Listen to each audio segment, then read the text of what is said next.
G'day, film fans. I'm Dave.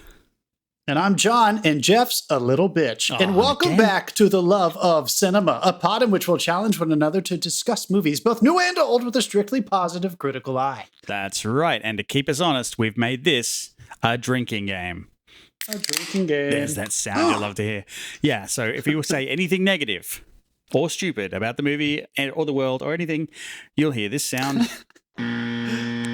Ooh. And that means we're drinking. So pour That's yourselves right, a glass and strap yourselves in as we try to go fucking spoiler free for about 5 minutes. Yeah, hang on tight with us for this one, folks. We are talking about Spiderman No Way Home. Before I pass it back to Dave to try to spoiler-free set that up, I'm going to give a quick shout out. The sponsors. He is our beer sponsor. His name is Carlos Barroso. You've heard his name a million times. I challenge you to go to Instagram and give him a follow if you have not. The new handle, cbarrozo.beer, CBARROZOBAR.BEER. Did I say 3? BEER .beer, baby. Give that man a follow. I just checked myself. Oh, yeah, I'm not even drunk yet, although I haven't eaten much today. And as always, the music you hear on this episode and every single episode is provided by the artist, Dasein. That's Dasein, D-A-S-E-I-N. Head on over to soundcloud.com/Dasein-artist, and you can download all that music for free. All right, I just saw this movie. Dave saw it a few days ago. Mm-hmm. Anyone who has seen this movie knows it's hard to talk about without ruining anything, but I'm going to pass it back to my co-host Dave and see if he can set this up without fucking it up for anybody who is holding out. Dave, what's the deal? That's right. Dude? So we saw Spider-Man No Way Home, and we're going to make this spoiler-free. So that's all, film fans. We'll see you next week. Yeah, we'll see you. Have a great show. Have a great time, everybody. There's Go fuck yourself. There's almost no way to talk about this movie without spoiling it. We're going to try. Man, The spoiler-free section is going to be quick, so keep an ear out because eventually we are going to completely ruin this movie. Basically, the plot goes along the lines of with Spider-Man's identity now revealed, Peter asks Doctor Strange for help. When a spell goes wrong, dangerous foes from other worlds start to appear, forcing Peter to discover what it truly means to be Spider-Man. Good log line. There you go, folks. We've all seen the trailers. We know we get some villains. Yeah. So we're basically the first 10 minutes of this. We're going to talk about just the stuff you've seen in the trailer and the filmmaking. And first, I would like, because Dave, I have a feeling you're going to be able to talk about this pretty well. I remember enjoying Far From Home with Jake Gyllenhaal as Mysterio. Right? I thought you did a great job. Yeah, me too. And I liked the twist. And this movie gives you at least the impression that it picks up kind of right where that left off, right? Mm-hmm. Almost in real time, if not like a week later, basically. Yeah.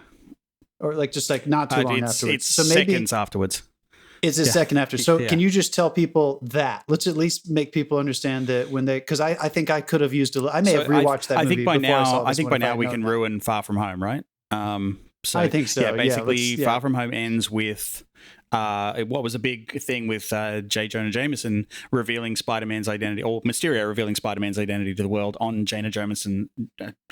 Jonah Jameson's webcast. I'm coming for you. Yeah, good. Fuck you, Stanley. And he runs the Daily Bugle. He's basically like an Alex Jones style. Yeah, news reporter. They kind of took a spin on that. The biggest thing from that is the guy playing him. It was the same guy that played him in other movies, and everybody freaked out about that. And it was like, oh, what does that mean? What does that mean? And anyway, this movie literally it's the dude picks from. Up. What's his name? His name is God damn it, from Whiplash. What is his name? Dave, help me out. We all know his fucking name. Oh my God, J.K. Simmons. Jesus Christ. Sorry, get back. Sorry, continue. J.K. Simmons, the most hard to recognize person ever. No, he and basically this movie picks up seconds after that. They're standing on the street. It happens on like screens everywhere. Seconds, right? And, fuck me, it wasn't real time. Not a week, folks. Yeah, and it goes on for then a little bit of time passes and it rolls on from there. As we said, try and fix it. Yeah, always go see a wizard. When in doubt in the MCU, go see Doctor Strange is probably there to pick up the mess or explain something or clarify so that is literally how this thing begins. Like, you are reminded very quickly with some some kind of widespread exposition, the way they kind of move across the world, affects the TV, affects him, it starts affecting, we draw right into the characters, and we're off with basically Peter Parker trying to have to deal with the fact that now everybody knows who he is, and the world is paying a lot of attention to it. It's not like, it's not like they find out and then like it takes a few days for it to like really take effect. Like within minutes, the crowds are around him. There are helicopters hovering outside of his apartment. He can't be normal. Everyone knows who he is. He can't go to school normally. And I think we can give this away, which we can talk about whether or not this landed for you in terms of character stakes. But the way that they were trying to play this out so that Peter Parker being revealed is going to have an effect on more than just Peter Parker is they try to show you how it affects the people around him. Aunt May, his two best friends, MJ and Ned. And one way they try to handle this is that they are all applying to colleges and they don't get in to any of the colleges they want to go to, specifically their top choice, MIT. I don't think that's a bad spoiler. Yeah, no, that's I mean, that's basically your inciting incident. That all you've done is give them a little bit of this is how the plot moves. Yeah. So yeah, we're good there. We're clear. We're clear. Yeah, I think we're okay there. So then, and then Peter right there at that point decides, got to try to fix this. So just as in the trailer, he goes to Doctor Strange and asks him to figure out a way to have the world forget. They can't turn back time because we don't have the time stone. Stone, yeah, right. The time stone is gone. So he tries to get him to cast a spell where everyone will forget him. And then it goes into a series of, but I don't want MJ to forget hell me. Breaks loose. Yeah. He messes with the spell. Yeah. It doesn't go well. And then we're basically, for the next hour, wouldn't you say for the next hour, it's him slowly realizing the consequences of the spell. And then we will get to the spoiler section where the other aspects of the consequences start to take place over the last 45 minutes or so. I just want to quickly do a couple of numbers because it has come up that this is now the second highest grossing opening of a film ever. Crazy, dude. Fucking crazy. 587.2 million global, and that's without China. They haven't opened in China yet. Too. I know that was a whole. That's only been 3 solid days, so that was last night's number on IMDb. I don't know what today it's still the same. Well, they don't. It's got to be basically that's the opening weekend. This is the opening weekend. It's broken. Unbelievable. Sony's biggest movie ever, in an opening weekend. It's like basically 587.2 million. Global, yeah. Worldwide for US and Canada, I've got 260. Yeah, 260 over here million. on IMDb. Yeah, which is goddamn. That's nothing to shake a stick at. Just, MCU is pretty tight with their budget numbers, but the overseas markets, it was it increased on the openings of Spider-Man Far From Home 72%, Homecoming by 113%, F9 Fast Saga it blasted past at 210% of what it earned in its opening weekend.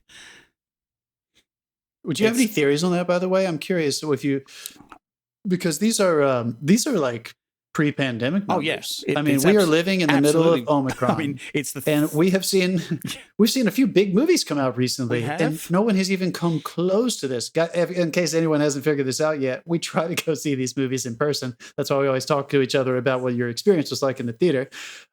This was nuts, Dave. Let's just share. Let's reiterate what you said to us last week when we were prepping for West Side Story. Dave texted us and said, I hope you motherfuckers have already gotten your tickets for next week for Spider-Man, because it was already like totally packed and sold out in a lot of New York theaters for the entire fucking weekend.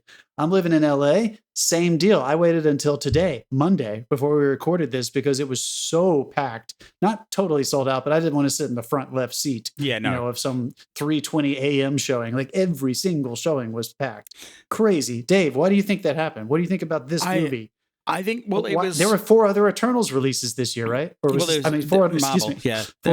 Marvel releases total. Yeah, I mean, Shang-Chi was right on the back of the pandemic. That was kind of testing the waters. And the numbers for that weren't bad, but it also, it wasn't a blockbuster. But Spider-Man is one of the most fucking beloved characters in the MCU, and everybody just went, fuck it. Okay, what pandemic? They really went for it. Yeah, and every theater was packed. I'm not even kidding. The only one I could find seats in that were decent until I got really lucky was a 2:30 in the morning screening at Lincoln Center, and I'm like, I'm not seeing this Yeah. at 2:30 in the morning, and then trying to make No, notes dude, on the way home while people are Yeah. throwing up next to me on the train. No, I'm gonna like I back and forth. I was trying to find 2 seats because my wife was going to come with me, and then in the end we decided that she was kind of a little bit burnt out on superhero movies, and just at that My moment, girlfriend too. somebody Yeah. somebody freed up a seat in row H center in IMAX at Lincoln Center. So Were you surrounded though? Were you in like? Was it a packed yeah, event? there was not Yeah. there was not an empty Yeah. seat anywhere. Maybe 2 down the front, like front left, where you didn't turn up. And Honestly, dude. yeah, I feel it you. was everybody just was like, no, it's Spider-Man. Fuck it, we're going. But I will say, every single fucking person in my theater was wearing a mask. Thank God. Yeah, that's good. It's been weird with the movie theaters because, people take refreshments, people take their mask off But, while like- they eat sometimes. But Yeah, it was like, but if they were eating popcorn, the mask came down, the popcorn went in, the mask came up like that, and I was doing the same. It was like popcorn. good. I'm sure everybody was more concerned because it was so packed too. But did you have the, I saw it today at 12:30 on a Monday, 12:30 p.m., folks, on a Monday, and it was still a very crowded, big theater. It wasn't the IMAX, but it was one of the big digital ones. It felt like an event viewing. There were people, Oh, yeah. lots of group laughter, group yeses, like fuck yeah, group tears, group like people were very there were at invested least, in the I group wanna mind say, of this experience. 4 times when the roof came off my fucking theater. At Yeah, least it felt like that 4 for or 5 sure. times where like that one moment they show you from Avengers Endgame on the internet, there's 4 or 5 times that theater erupted. Wow. Yeah. Wow. I don't think mine was quite that out of control, but there was you heard kids' voices, you heard adult voices. And this was 9:30 in the they morning. reacted, I went for at sure. 9:30 in the morning because it was the only place my I could get a God, spare dude. seat. And at 9:30 in the They morning, woke and up. people were fucking pumped. So yeah, it was. That's crazy. Well, you know what? MCU has been on top. Marvel, Disney, they've been on top for a while now. So I do want to talk about that. Although as we this move is a forward. Sony film, so That is true. This is a So- Columbia Pictures, Yes. Sony Pictures co-production. yeah, it's kind of like I would love to read the business on that because right. Marvel Well, does have this of. was the one that would infamously there was a big fight about. They weren't gonna like they were both pulling out and they weren't gonna do it. And then Tom Holland himself interceded and went, "Look, guys, we're onto a good thing here. Can we work this out?" And they went back in and they worked out a deal. And I bet they're fucking glad they did now. Like 3rd highest grossing Lot of opening money. ever. Yeah. Yeah. Like Yeah, it's going to be $1 billion movie And split 3 ways. Also, so I have hope they to feel say, good about it. not undeservedly, like this is tight in every aspect as far as I'm concerned. This is a fucking great movie.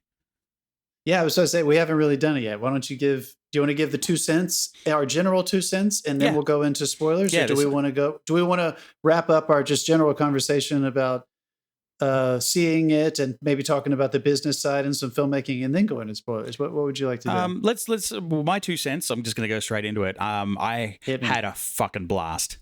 There was not a thing or really I didn't like about this. There's one point where it sort of slowed down a bit for me, but even then, Jesus, they just started. You might as well, yeah, just preemptively just. Yeah, hold on. I feel like it was coming whether I liked it or not. We'll tear apart that in a second. But yeah, what did you love about it? I want to ask you the other thing a little bit later when we have some criticism. Tom Holland just gets better and better at fleshing out this character for one. He's really leaned into it now, and like the thing is when it does get like it's all fun, and then it gets a bit dramatic because that's what a good superhero film does, and he leans into that perfectly. I want to say Zendaya's MJ is my favorite of any of the MJs. Nice, dude. So you felt like it was. I don't want to have the comparative conversation, but there was just so many. This is a huge universe of films. There's so many excellent movies. We have over 25 movies now, right? That are. Yeah. Was this number 27? 28? Something there. I don't think they've crossed every 30 time I yet, count them, they make more and I lose count. Was this one of your faves? This You is think one of my this is faves. gonna One of my compete? absolute faves. All right, wow, Yeah. Nice, dude. Good for you. Mm. I had a good time in the theater. I'm going to have a little bit of criticism later in the episode, but I feel the same way about this that I have said before about these recent Marvel movies. I am so thankful that there is a whole niche of filmmaking that is dominated by this genre, that people who want to go in and have these kinds of experiences are getting like the absolute best version they could possibly have. Like Yeah. the production value, the love and care that they put into the development of these characters, these scripts over time, connecting the universe. Again, I'm trying not to spoil or anything, but This is by if you no are means a fan of this kind of stuff, if you're a fan of the universe that they are creating, I don't know if there's going to be a movie that's going to speak more to you on that than this one. So if you love that aspect of what they have done over the past 15, 16 years, get ready if you haven't seen this yet, because I think you're gonna be really, really satisfied. They've come a long way from that version of Fantastic Four they made just to keep the rights that they never ever released and nobody ever saw. Jesus Look it Christ, up. That's a real dude. thing. Yeah. It's terrible. It is, dude. Now I'll have some criticisms. Oh, come on. I'll have some criticisms when we get into the spoilers a little bit. But it's nothing to say like, once again, these are just such impressively made movies.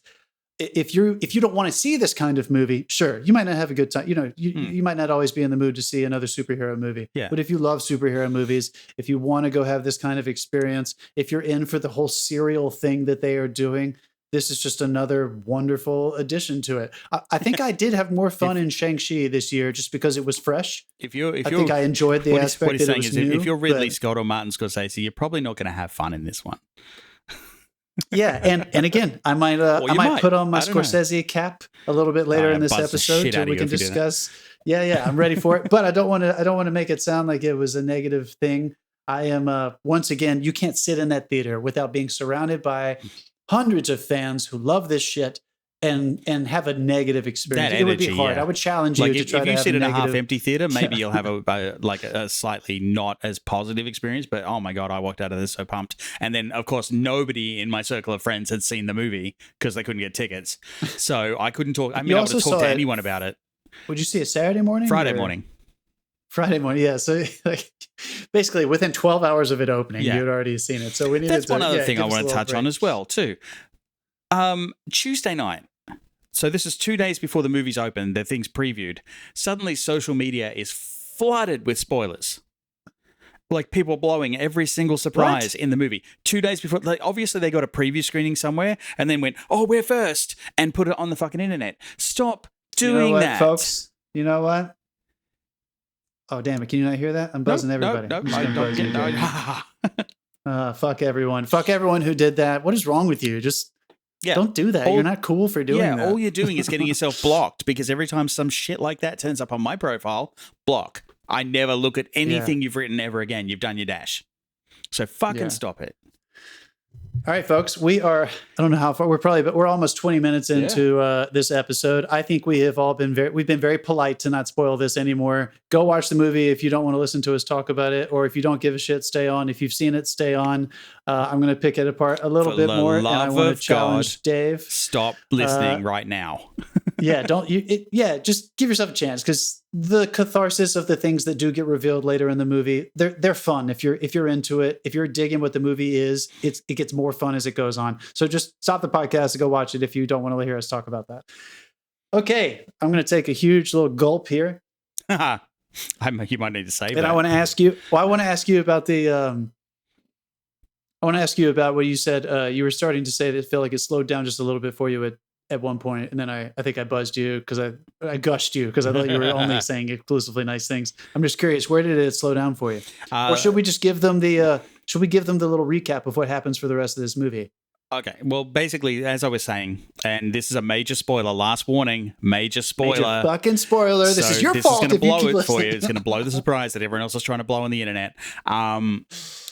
When that portal opens and you see the spider suit, my audience immediately recognized that spider suit. Oh yeah, lost their minds. Like I had to read lips of the next fucking line. So basically, yes, the rumors are true.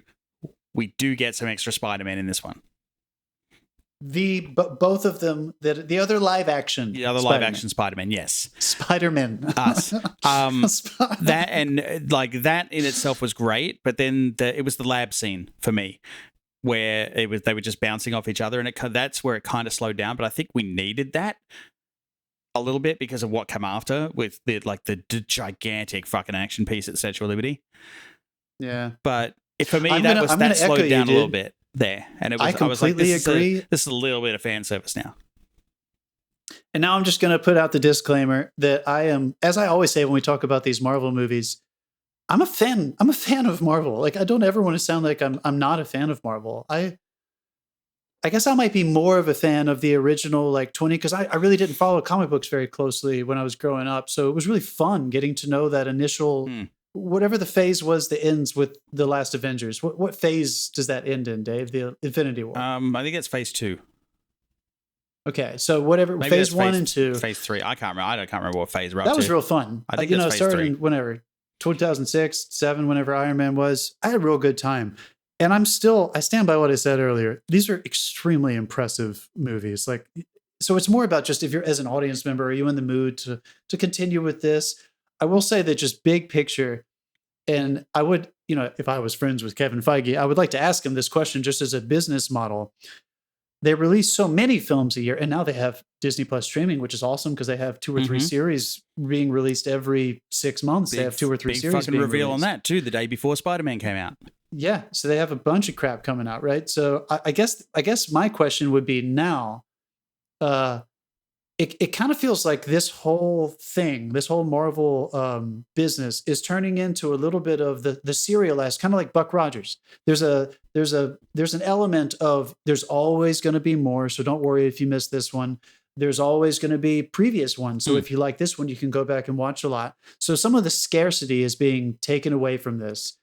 And I think for me, like an audience member like me, I think I would benefit a little bit more from having less releases a year. I think if I had only seen 1, maybe 2 a year, I would have been way more excited the following year to see 1, maybe 2. It's a little overwhelming now.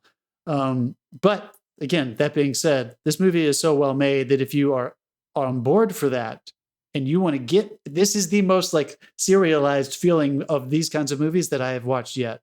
Because of this aspect where they basically, I'm not saying it's fan service, that sounds too cheap, but I think everyone has been really excited, curious, whatever, about how they were eventually going to bring, there's a lot of different ways they're trying to create the metaverse, right? How was Spider-Man going to do it? This was how. I think people were Spider-Man's going to fight hoping, Zuckerberg. It's the multiverse, not metaverse. Yeah. I mean, honestly, they like, how are we going to get these fucking people in the same movie? So I'm not gonna lie, when they all walked out, when Tobey Maguire and Andrew Garfield show up, I was like, all right, here we go. I kind of felt like this movie was made for the fans and not for people, maybe more like myself, who were attracted to the original first 2 phases because it was new to me and it always had story and character moving forward. This one felt a little isolated. And a little bit more like, we're going to have some fun and we're going to get everyone you have ever heard of in this fucking Spider-Man universe and we're going to have them all talk to each other and fight each other. I would back you on that, except they pulled a really fucking sneaky move in that the first 2 movies were not, like this movie was Spider-Man's origin story. It was him finally becoming Spider-Man, because basically the other 2 Spider-Man, they're bitten by a radioactive spider, and then like Uncle Ben dies, and just beforehand he gets the great power, great responsibility. They flipped it, and they do that with Aunt May giving him the speech, and then of course again, huge spoiler. I did like they kill. I did her, like that, man. And I'm like, holy shit! This whole 3-parter has been his origin story. And now, of course, at the end, you finally get to see the blue suit, which is the actual, like, that's the beginning. And I love that. You're totally right, dude. We've been watching totally prequels. Right. Now, but I will say, though, like, as much as that landed for me, I can't say that enough. I totally agree. The catharsis was there. I was emotional when he finally wraps it up alone and gets his little apartment and begins basically where Tobey Maguire kind of began, right? But there was a little bit of me that was like, I think I'm more excited. I don't think they're going to continue. Maybe you know more than I do. I think I was a little bit more excited about what that new series was going to feel like with Tom Holland isolated and away from all of this. I think I was a little distracted by all this multiverse stuff, to be honest with you. It didn't feel as grounded in story and character as the original couple phases I'll grant you, the Marvel stuff. They had some fun with it, but it also definitely served a purpose to the story because it was them guiding him through his becoming Spider-Man. So I know you're right. You're right. Like, it felt a little. He became a leader that he needed to be. He had the big moment changing thing. Like it just felt manipulative. I get it. I get it. Felt a little manipulative. There is. But I'll buzz myself because you know what? At this point, if you're getting criticism at this point, sorry, I just buzzed myself twice. Yeah, I'll drink twice though. If you're approaching movie fucking 30 and we're finally starting to really pick apart what you're doing with your universe, like congratulations. You know? Also, good for you guys if you're starting. I just want to jump ahead quickly because like you stayed for the after credit scenes, right? Of which there's 2. Yeah. Everyone that's listening knows this because if you haven't seen the movie, you've turned this episode off. There are 2, folks. Yeah, just if anyone wants to stay. Yeah, if you missed them, look them up. I'm sure they're on the internet already. And have you seen Venom 2? Venom Let There Be Carnage? Mm-hmm. Yeah. Yes, that's right. Because a lot of people hadn't. And that's the first time I've ever seen them do a 2-part after credit scene. Like where the first half of it was to set up the gag and then the second half of it was the resolve in the end of this movie. And that's where they're going with it. Talking to each other. Well, it was the where he sees like at the end of Venom, and I'm going to spoil Venom here because we already did, but like the Let There Be Carnage thing, he shifts and he sees Spider-Man on the TV, so he's in their universe. And then the second after credit scene, the spell that they do sends him back to his. But there's a little symbiote left on the table, and that was the last reaction where everybody lost their mind because then somewhere in the near future we're getting Venom Spider-Man. Yeah. That's got like which that's is definitely what they're leaning happen. towards, and like that happens when he's alone, like he like gets that sort of thing. So like it is going to be a great progression for me, and like there is no sign of them stopping. It's right, which again, take it or leave it. It is what it is. It'll be the first Spider-Man series to make it to 4. I think I am ultimately team Scorsese in the big picture conversation about what's happening with cinema. But I still feel like you got to be able to just put your Kevin Feige cap on. The man always wears a baseball cap. And you got to be able to sit down and realize the achievement and just the pure joy of what they have been able to accomplish with an entire, entire universe and now a metaverse of lots of different characters. And these movies speak to each other. So if you're into that style of storytelling, there's a lot of good novelists that do that. I think this is turning into something that is going to be mostly in communication with itself, which is fine. Like, again, if you're into that serialized thing, I think when they introduced like Iron Man, I think what was cool about it for me was that it felt like it took place in our world. And these past several movies, I've been feeling more like it's taking place in a Marvel world, which is totally okay.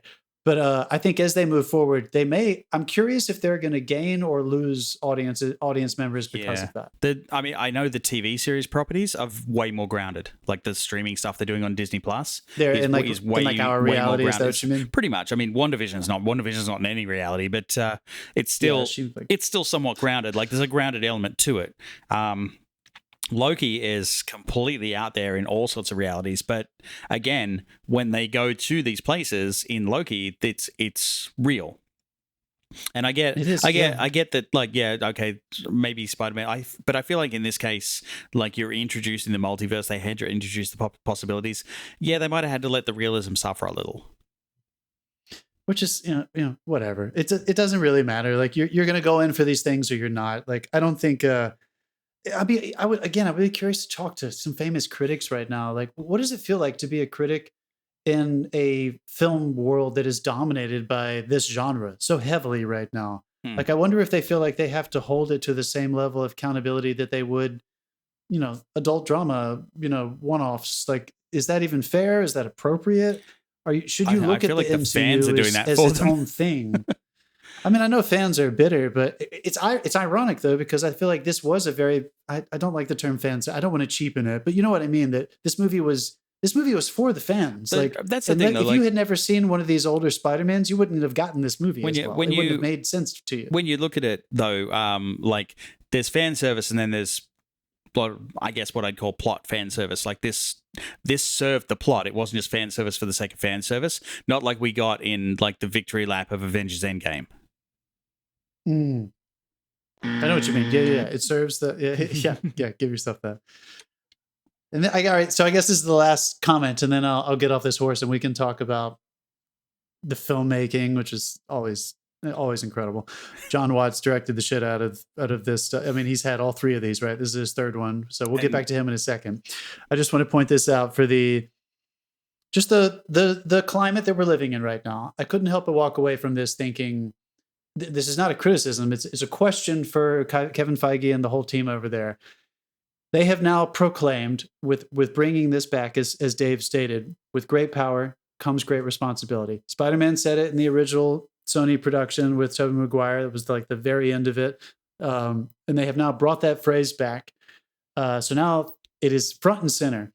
And I'm just curious, as the most dominant voice in our cinematic climate right now, I would be curious to know if we could talk with Kevin Feige. How does it feel to have that kind of power? And do you feel that continuing with this serialization of these characters is the most responsible thing that Marvel could be doing as the most dominant force alive right now? I'll leave it at that, and then I'll back it up with just an anecdote. I don't. What? As proud and happy. What do you want these movies to be? Like, do you want Hold them on, to teach the youth? I don't know. I don't know. I'm asking this because I can't help but notice that this movie, which was a really good movie, made this amount of money in its opening weekend. And the picture we saw last week, which I think is probably the best picture of the year, has only made $17 million worldwide. Yeah. That's West Side Story. So as happy as I am to go and support and have a great fucking time and eat the popcorn, and as happy as I am for Marvel and Kevin Feige and everyone to continue making tons of money and have this whole new landscape that is just, they are writing it as they see it. They can do whatever they want. People are coming to it. I am just going to put it out there as a fellow cinephile of all movies. Made me a little sad to realize that a really wonderful picture by a really seriously well-known director, Steven Spielberg, who used to be able to fill seats, has not even made a half of his budget back. Yeah. It's just something I thought I would put out there. That also, and now, yeah. I mean, that also like surprises and disappoints me. I'm disappointed that more people didn't go and see that. And I get that like most of the people who would have gone and seen that were like, I'm not going to a theater at the moment. Fucking COVID. So again, I feel like they maybe if they'd sat on it another 6-7 months till we get this, like hopefully this variant. It's just a shame. It's just it is a little bit of a shame though, because this is the fourth Marvel release of this year, right? In the theaters, Black Widow, or was that last year? No, that was this past spring, wasn't it? We saw it before. I was in North Carolina. Black Widow, Shang-Chi, Eternals, and Spider-Man. Mm-hmm.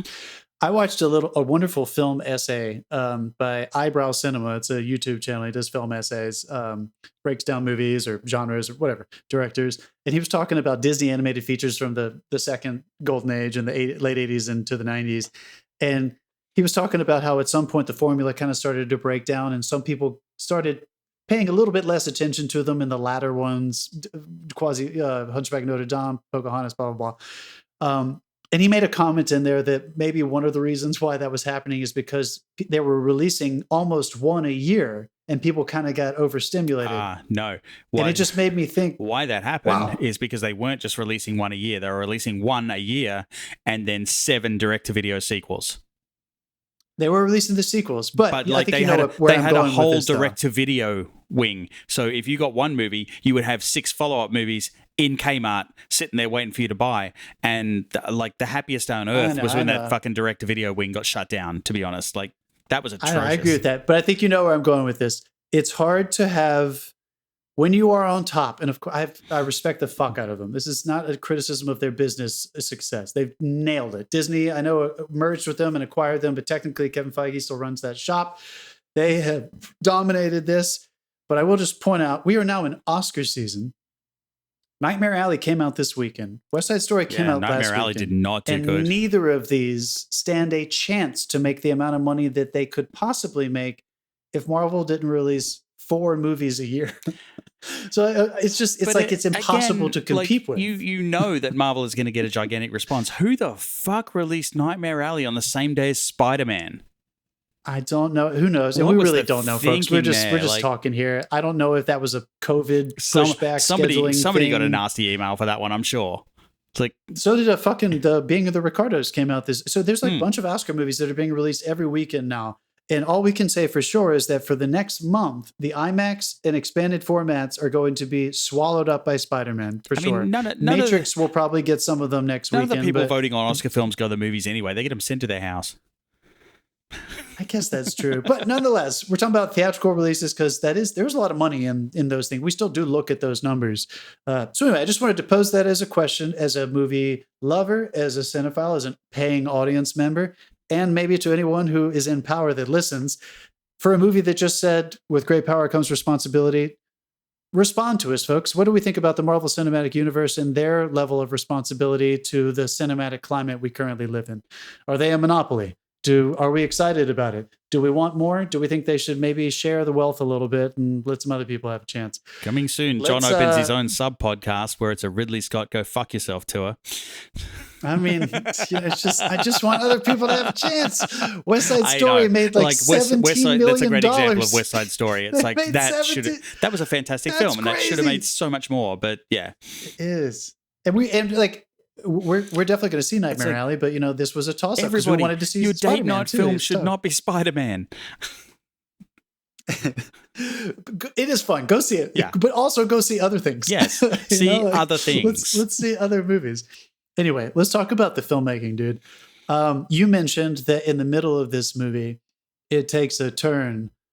And boy, does it take a turn. I thought they held the reins. I felt like John Watts, who directed this, the tone didn't go so incredibly dramatic that it felt like a different movie, and all the performers brought it. So there is a very intense tragedy in the middle of this film where Aunt May fucking gets it. Marissa Tomei dies in the middle of this film, and Tom Holland goes all in. It felt a little bit different to me than the rest of the film, so that I kind of wish that I kind of was hoping that they were going to open up a brand new tone that was going to be sustained for the rest of the movie. It didn't really happen, though. They kind of did go back when the new Spider-Man came in, Tobey Maguire and Andrew Garfield. It kind of went back to the fun, more bantery action adventure kind of feel. I was affected though when she passed away. That was sad. Tom really brought it. That was a rip you got to the that twist moment. With Willem Dafoe's Green Goblin. I loved his performance. This death was great. Yeah, he did a good job. He came in and he looked so fucking vulnerable, and they really lent into like what the drugs had done to him. I feel like that was like every single one of these characters, they fleshed them out and made you feel just a little bit sorry for them. We can't leave. We have to talk about this because this is huge. I remember in the theater thinking, I want to ask Dave this question. This whole movie, to me, it felt like the theme was second chances. Yeah. A new origin for a new Spider-Man. Yep. And their whole plot, the way they support that with the plot, is that Peter Parker's, his want versus his need as a character, his want in this movie was to try to cure all of these villains that are from these other dimensions, because Doctor Strange basically explains to him that when he sends all these people back, they're dead. He didn't explain it, but they're dead. They're all already dead from if anyone who has watched these other earlier movies. So Peter Parker and our Peter Parker, Tom Holland, realizes, oh my God, that's terrible. There's got to be a way we can help them or save them or cure them. So the whole fucking theme of this movie is about trying to save these villains, these monsters from being monsters. There's no way they did that by accident. No. What do you think was going over there at Sony when they were writing this script and they were talking about that theme? We're living in this age of political division. We're living in the age of real world monsters who we kicked out of office last year. What do you think is? I don't know if it was politically motivated at all. I feel like this was a case of everything in that scenario was leading up to her giving him that speech about with great power comes great responsibility. And like, this is why you have to help these people. You can't just write them off. Like, give them a chance. Like you know of a way to fix this problem. So you should do everything you can to fix this problem. And what do you think, Dave, as a comic book fan, what do you think this means? They have literally they changed a precedent of all comic books, right? Basically up until this movie, I was just thinking real big picture across DC, across Marvel, villains were served justice. This is the first time I have ever seen certainly more than one villain get the entire approach towards defeating them was to save them. I've never seen that before. Am I right about that, or is this? That's a common theme. It's like Batman. Give me some other examples, though, because I know Batman, like, he still puts them in fucking he puts them in Arkham, in asylum. Superman never kills. He will try and help them. Like there's those sort of heroes. But they usually beat the shit out of them and then arrest them or put them in the justice system. Like, that doesn't happen here, right? They are cured. They are. We see them. I think it's the first time we've come across someone who had a method to cure them. Science. Yeah. In a high school laboratory. By the way. Those things are well stocked, man. I was thinking that. I was like, wow, they have everything they need, huh? Everything they need is in this public high school in Queens, ready to rock. That was funny. I thought about that, though. That did strike me, that they chose to cure them, and they really did. Like, there was a good device of, like, the other two Spider-Man talking to him about how it's never worth killing someone. It doesn't make anything better. Yeah, I mean, I love because he wanted to kill the Green Goblin. Yeah, they made them a piece of his journey. They were there for his, like, transformation, I guess. Like, he now becomes Spider-Man. Which was awesome, and I liked that they helped him become that. And up until the very last moment, though, like, there was a part of me that thought, nah, the Green Goblin might push it so far that they're going to realize that this is only true if it can be true, and sometimes people just need to be dealt with. Yeah. Like, sometimes it is the Wild West and you have to put them down. But luckily they had some green goo that they injected into Willem Dafoe's neck. But it was a journey getting that in the neck. But like, again, it was like, oh my God, that Tobey Maguire line. It's like, don't worry, are you okay? Yeah, this is not my first time being stabbed. It's like, what happened to you, buddy? Looked good, by the way. They looked great. All of them look great. That was fun. Andrew Garfield. I like that they kind of poked fun at the fact that his Spider-Man is definitely kind of the feel good, the feel good, the least fleshed out, the least dramatic Spider-Man.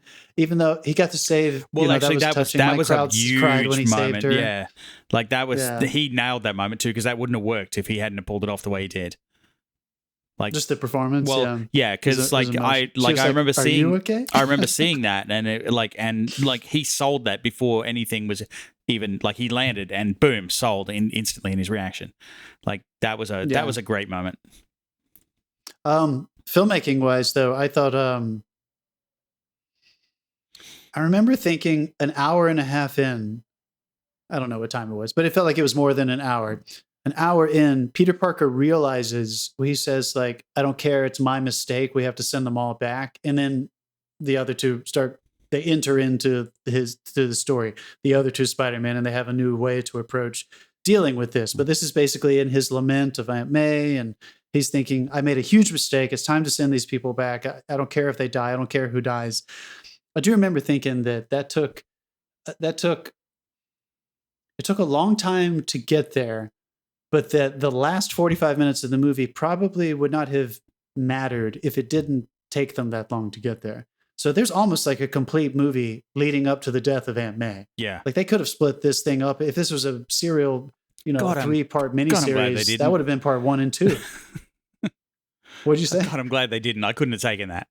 What do you think that they would have? Do you agree with me, though, that did you feel like some of the exposition was clunky or took too long, or do you feel like it really needed to take that long to get there? The only time was in the lab when they were making all the stuff and the banter around round and round. I was like, I'm kind of done with this scene. That was the only time in the movie I thought that. Everything else, I feel like they used every second they had to their perfect advantage. Nice, dude.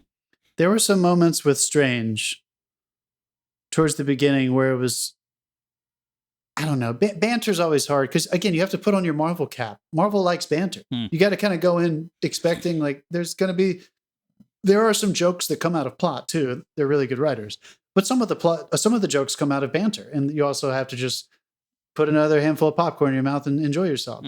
So I tried to let that stuff go because I do think that in the scope of what they were trying to do with this movie, whatever position it's in, number 27 or 28 or 29. This was the end of another era, right? This was kind of an end-game feeling movie. No, this is one of the kickoffs of, it's like Phase 4. Like, this really, is the beginning. I feel like this was the cusp. I feel like this was them saying, we're wrapping up a lot of things that you've seen before. No. We're now going to lean into these different genre things that they're going to start doing with their new releases. This is just the beginning. This started with WandaVision. And this movie happens apparently at the same time as WandaVision, which explains why Strange doesn't turn up. Because he gets locked away in the mirror dimension. But this is this is their entry into the multiverse, and it only gets more weird from here. Wait a second, dude. You're telling me they're definitely going to make... I thought this was us saying goodbye to Tom Holland. Oh, no. No. Are you serious? I thought this was his Iron Man goodbye. No. I mean, they literally have the death scene where Happy... John Favreau says... This happened, and then he's like, he's still going to be with us. He'll still be. I thought Tom Holland was just saying what this Spider-Man might be will still be there, but you won't see him anymore. It might be the end of Spider-Man in the MCU, but it's not the end of Spider-Man with Tom Holland. Because of that cartoon series, though, right? The animated series. I think this might be the end of the live action. No, it's not. They're already working on other stuff. No. Didn't Disney Marvel just greenlight? Or just talk about a release of a new animated, not the Into the Spider-Verse sequels, the separate one. I thought they just greenlit one where Tom Holland. Everything I'm reading at the moment is like there are more Spider-Man movies coming. And wow, okay, well, Jesus, all right, well, that's a little, but it'll fall into Sony's Spider-Verse, so you'll have like Morbius and Venom and Tom Holland. All right. Okay. My goodness. Wow. Okay. Yeah. I thought this might be him done with the MCU for quite some time. He's gonna like divert. That was back funny to when Sony. he was trying to explain the Avengers to the other two Spider-Man. I don't know how to work in a team. Yeah. Neither do I. It's like, that's great. What is that? Yeah. You were on the Avengers? Cool. Was that a band? Were you in a band? Yeah, it was touching. Yeah, I'm not gonna lie though. If what you just said is true, I think that takes a little bit of away from what I just experienced. I felt like they were kind of putting this to bed, and I felt an emotional catharsis because of that. I was like, hey, thank you, Tom Holland. You rocked it. Yeah. You gave us 7 or 8 movies. I feel like this was Sony kind of putting the MCU to bed for a little while so that they can use him for their own stuff. Okay. All right. Yeah. Well, we'll see what they do. But I mean, he's not done with the MCU I might miss him either. in that Marvel tone. I hope he doesn't get wrapped up in the Venom tone. I think I wasn't a huge fan of that tone. I hope it doesn't feel like that. I really enjoyed the not a sadness. It's not sadness, but there was a very intense, like grounded, I'm back. At the end of Lord of the Rings, well, I'm back kind of feeling at the end of this movie when he hops out of his window over Rockefeller Center. I really enjoyed that tone. I was kind of hoping they would pick up there, kind of the tone of the Sam Raimi's. Like I felt like Tobey Maguire's, even though in a lot of other ways they were more, the color palette and stuff was more fantastical and more comic booky. Emotionally, I felt like it was a little bit more dramatic. Yeah, I don't know. I mean, we've literally just got to his origin. Yeah, that's the thing. No, like right, the story's just cool. started. Which is very cool. Did you have were you able to pick out a favorite line in this? Because I love the fact they had a little dig at Marvel in this with Jamie Foxx. No, I mean, a lot of the villains had some really funny one-liners. When Jamie Foxx is down and he's like, "Oh, you're just a kid," and he's like, "Yeah, what'd you expect?" And he's like, "Well, you live in Queens, you help poor people, and you wear a mask. I thought you'd be black." There's got to be a black Spider-Man out there somewhere.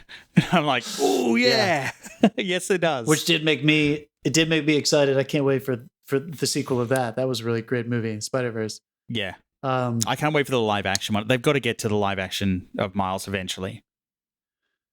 I mean, I know what you mean, but like, all right, I'll push back on that a little bit. I guess let's just have that debate. Like, I guess I would just ask why.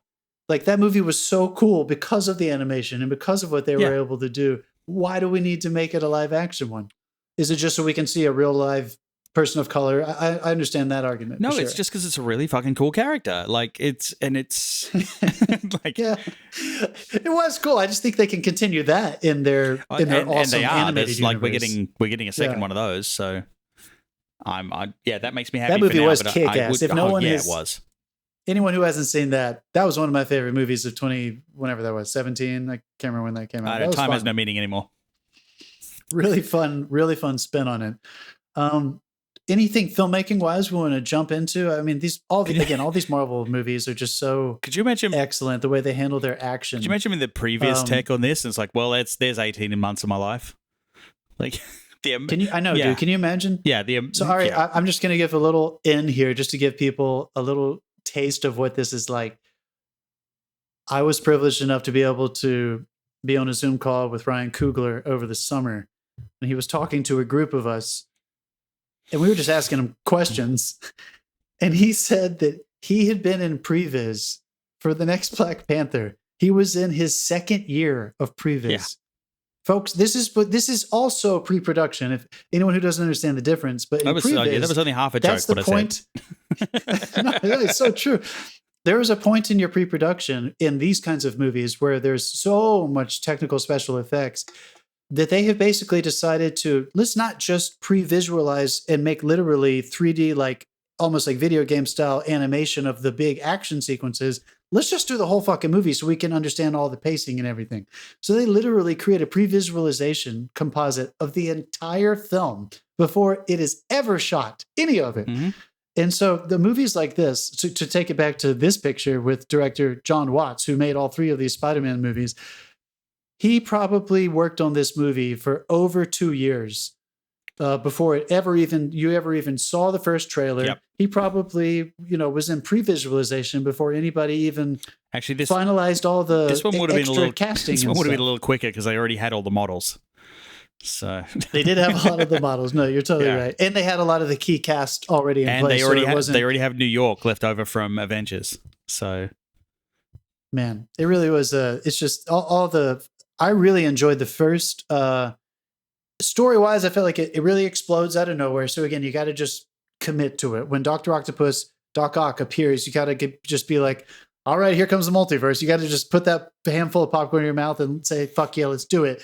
But again, I really enjoyed his character the is awesome choreography. Too. Like what they do with him. His turn was great, dude. Yeah. I loved that. Alfred Molina, folks, we're going to spoil something here. He's the first one to get the cure. And it's so refreshing because he is so angry and menacing. He is in this one. He is in the others. He's not quite as... I'm glad they gave him this because I always felt like Doc Ock, with the way they handled him in... Was that number 2? Yeah. Was that Raimi's second one? Mm-hmm. Which I think is my favorite Spider-Man movie. I love that Rhinoceros got a mention.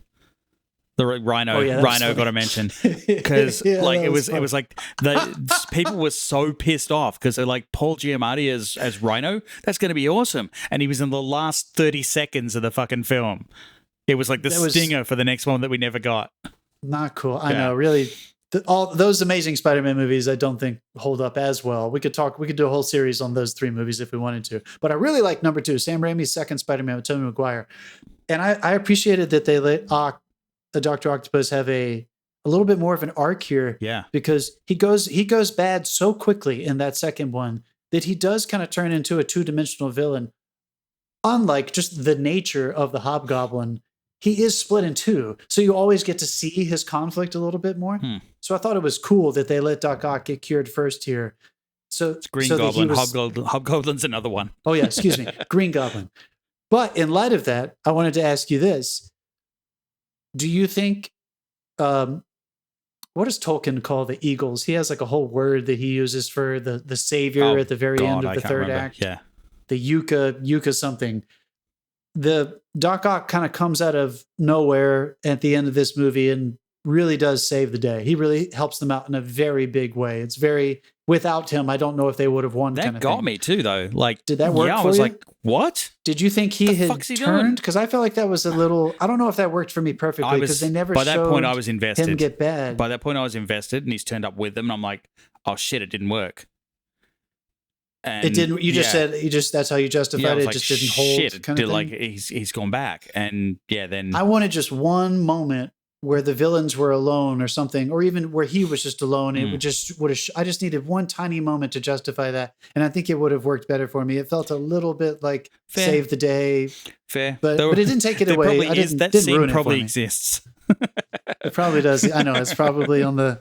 We'll get that in the special features on the Blu-ray because, for God's sake, buy the Blu-ray because you never know when they're gonna upload the PG version. What did you think about?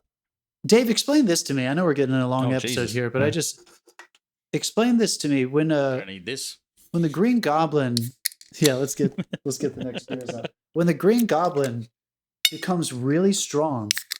What was that? How did he get the super strength? He always had the strength. That was part of what the serum did. Yeah.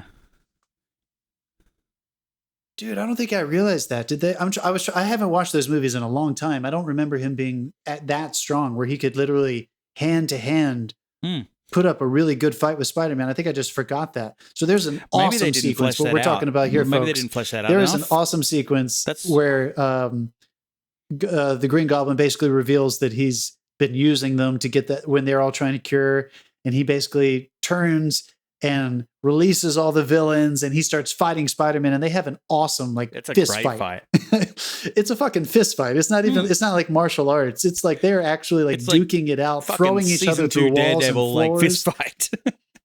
Oh, sweet. Dude, we got to mention that in a second. But that caught me a little bit off guard that he was so strong. I don't think I remember it being that obvious in the Sam Raimi version. But I could have missed that. I just didn't know if I missed something. Maybe it wasn't, because I feel like every single one of those villains got fleshed out more and got their moment more. Like every single person was given their moment to shine a little bit in this. And I that's why I'm a big fan of the writing, and that's why it's one of my favorites, because this is not what you normally expect from a hero villain scenario. It was so much fun, and since you teased it. Let's just say it. One of my favorite moments in this movie, because I do still think look, I'm going to be totally honest. I haven't kept up with all the Marvel series. I didn't finish all the Netflix series. Me either. Of the Defenders. I have not watched Hawkeye. I have not watched Loki. So I'm not staying on top of this stuff in the same way that Dave is. But I loved Daredevil when it first came out. He has. Daredevil, I still think, is probably the best one. I think that critically, a lot of people still feel that way. And Matthew Murdock, is that his name? Murdock, yeah. He appears in this one as a lawyer. Charlie Cox. And I kind of want him to get his own movie. I don't know. Well, I love that was character. The thing they announced just before the movie came out, that he is now and will always be the MCU's Daredevil. So which is really cool, because let me tie this back. That up. So I think they should, because let me tie this back to that comment I made earlier. If we're no longer going to be fighting giant aliens from out of space for the sake of the universe, if Doctor Strange is handling that in his own world, and a lot of these other characters are going to be brought back down to something smaller. Again, Spider-Man jumps out of his window next to Rockefeller Center at the end of this movie. I think they're going to try to take it back to smaller, intimate stories and build up again, which I love. I think that's a really good decision. Actually, I think they're heading for Sinister Six, dude. Well, that's fucking ridiculous, but don't get in the way of my point, Dave. Fucking asshole. Shut the fuck up. My point was, Matt Murdock lives in the real world because he's not a superhero that can fight aliens from outer space, but he can kick ass around the realism. Yeah. He's a lawyer who is rooted in realism. His friends are rooted in realism. His world revolves around New York City. So I think that would be fun to have. I want to see him get a great movie that is a little bit more intimate and grounded, because I still think those movies are so much fun too. I watched Batman Returns not too long ago. Haven't seen that one in a long time. And it was really refreshing seeing the practical elements and it taking place in an insulated environment, not alluding to or implying that there's the bigger picture, metaverse, universe, outer space stuff. It was really refreshing. So I would love to see them bring Matt Murdock to the big screen in an intimate story about organized crime and him kicking ass. I'm pretty sure. I mean, that also opens the door to you've got Jessica Jones back, you've got Luke Cage back. Iron Fist, I don't know if they'll bring back. Apparently, you think he's going to come back? Well, Shang-Chi kind of leans into I was about to say, Iron Fist, is he gonna, but I think they should do that. But again, that actor was notoriously hard to work with from all accounts that came out after that series wrapped. So I don't know. They may recast him, but the biggest thing, and I'm gonna ruin a little bit of Hawkeye here for you. Do it, yeah. There's a spoiler alert, motherfuckers. No, as if we haven't already.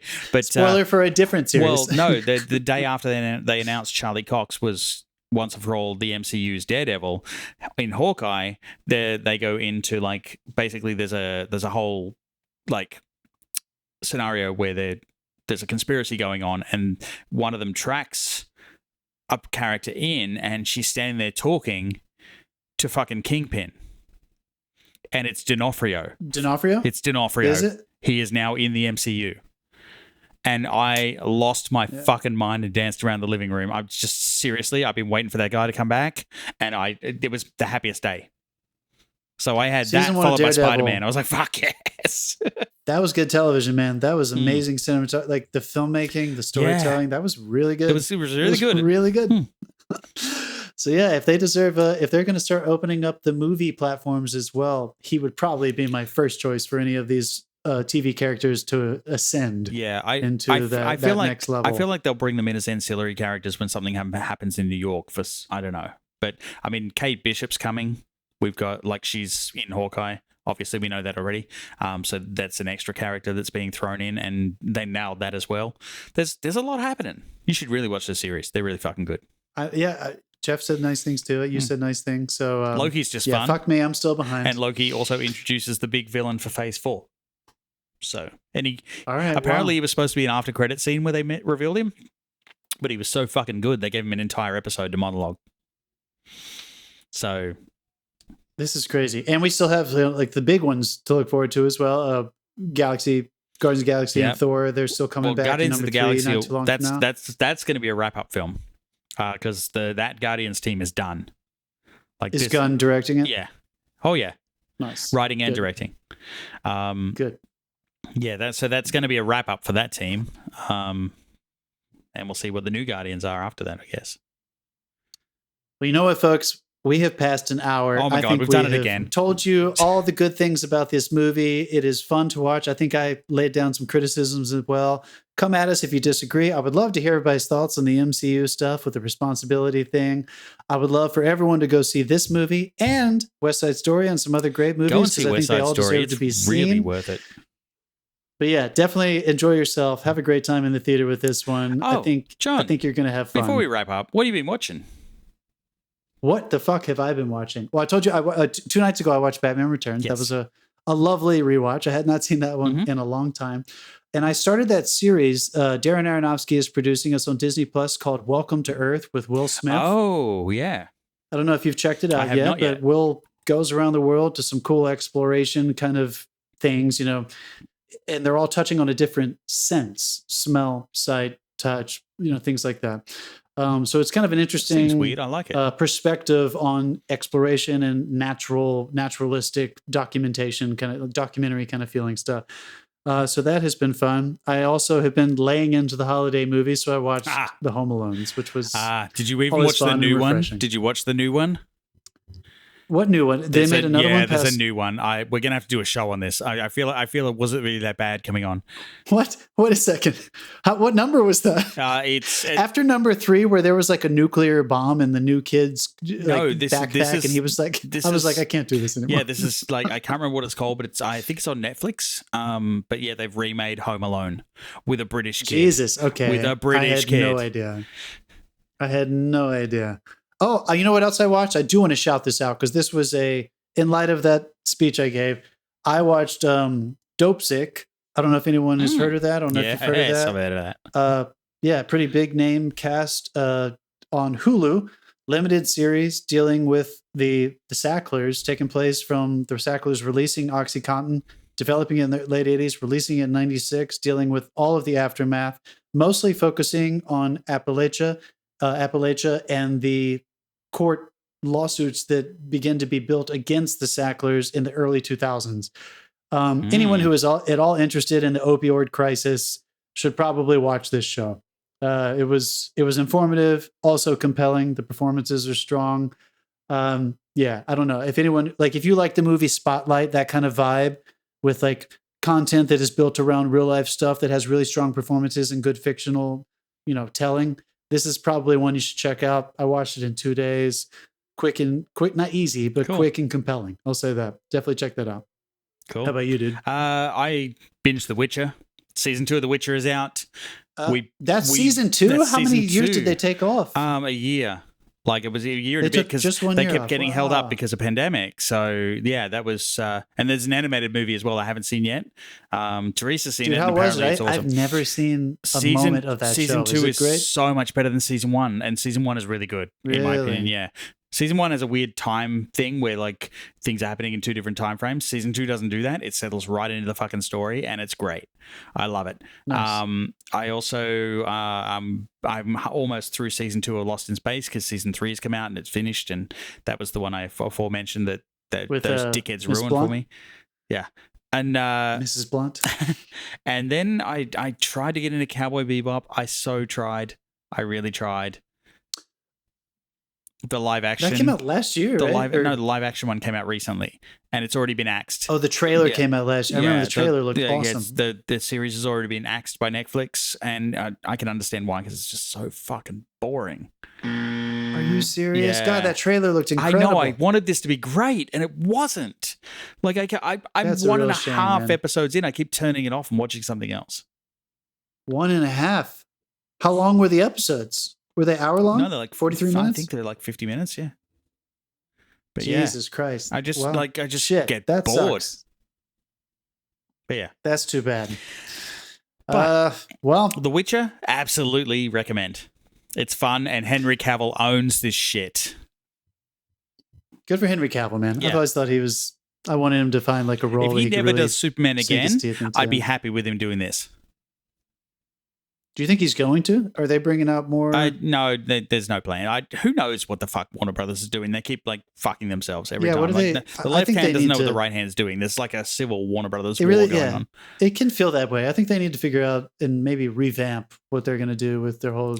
I mean, Black Adam's coming. We'll DC. see what happens there. They have some opportunities for sure. They do. And The Rock's kind of a producer on that one, so I don't know. Really? I hope. Yeah. He's also playing Black Adam because he's the only person that could. He's the only person that could play that role. I don't even know who that character is, so I'm excited. Yeah, look it up. We all love Dwayne Johnson. Folks, this was so much fun. Happy holidays. I don't think we'll be talking to you until after. For anyone who celebrates Christmas, we'll be here after Christmas. Merry Christmas, Happy Hanukkah, Kwanzaa, all the shit, all the things. Take your breaks, enjoy your time off from work. Go see some fucking movies because there are a lot of good movies out right now. You got the Spider-Man No Way Home. You got West Side Story, Nightmare Alley, The Ricardos. I think there's Licorice Pizza drops on Christmas Day. Theater, absolutely. We've reviewed that. Feel free to drop back and check that out. I think there was one or two more. Matrix comes out next week. But we're talking about something else is out. So open your eyes, take a break, maybe pick one or two of these things and try to go see them in the theater and give some money to these filmmakers. And if you don't feel like going to the theater, Matrix is also on HBO Max. That's true, yeah. Why don't you do that one at home and pick one of these other ones and go to the theater and let's try to support theatrical movie going. Let's do it safely. Wear your fucking mask. Wear your mask. All right, Dave, that was fun, man. Until next time, film fans.